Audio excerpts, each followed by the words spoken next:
It's found in 1 Corinthians 14. Let me tell you this. Verse 27. If any speak in a tongue, let there be only 2 or 3, and each in turn, in other words, each in turn.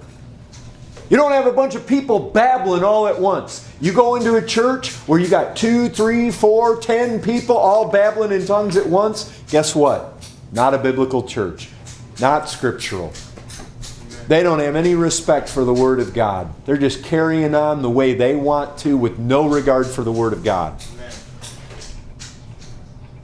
And it says if you're going to speak in tongues, let someone interpret. If there is no one to interpret, let each of them who speak in tongues keep silent in the church. I'll tell you what, right here. You take these 3 things. If you come across those who say you've got to speak in tongues to be saved, reject it, get out of there.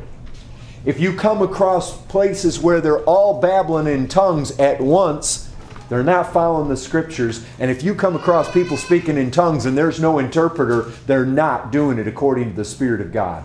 I tell you what, you boil down tongue speaking in this country in light of those 3 realities, and you've just burnt off 99% of everything that claims to be tongue speaking in this country. Then I'll tell you this.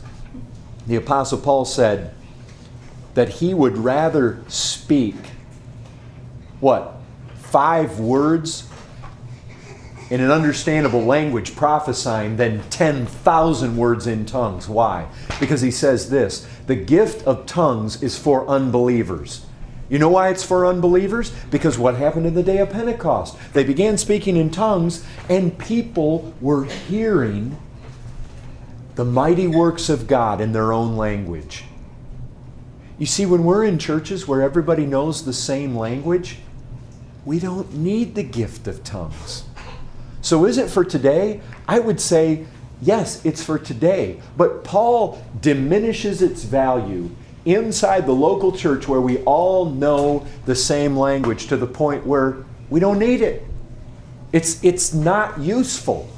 If it's out there on the front lines where people are preaching the gospel and it's in a certain... it's interesting. John Seitzman told me that when he's been down in Mexico, he's gone to some of the Spanish-speaking Mexican charismatics down there, and he said, well, you guys all speak in tongues. Would somebody please speak in English? Or how was it that they would basically be able to... I think that's what he wanted to have happen.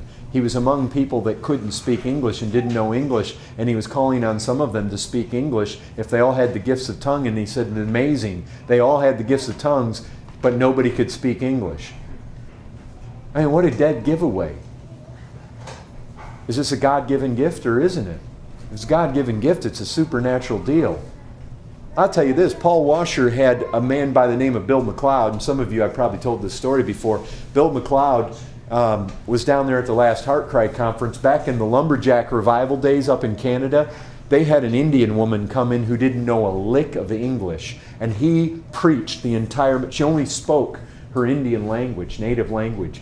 He preached the entire message in English, and when he got done, she heard the entire... You know what? That's exactly the kind of place where the gift of tongues is given. But the vast majority of what's going on today in these charismatic circles, it's garbage. It's man-made. It's simply babble. Kenny Flasspohler's brother-in-law was just here. We had dinner a week ago, and he was sitting across the table from me, and he came out of a charismatic circle. He's in a Reformed Baptist circle now. I said, did you speak in tongues? He said, yeah. I said, do it. And he just rattled off some stuff. You know what? Most of that stuff, it's made up. Or it's demonic. I mean, sometimes it's demonic. And I've heard of missionaries that have been in churches where they heard tongue speaking and they thought, whoa, that's strange. That does sound like a language. And I can remember one where a man thought, that sounds like Hebrew. And he had a friend who knew Hebrew, and he brought him back into those services, and sure enough, it was Hebrew. And they were cursing God. They were not proclaiming the mighty works. And it was demonic.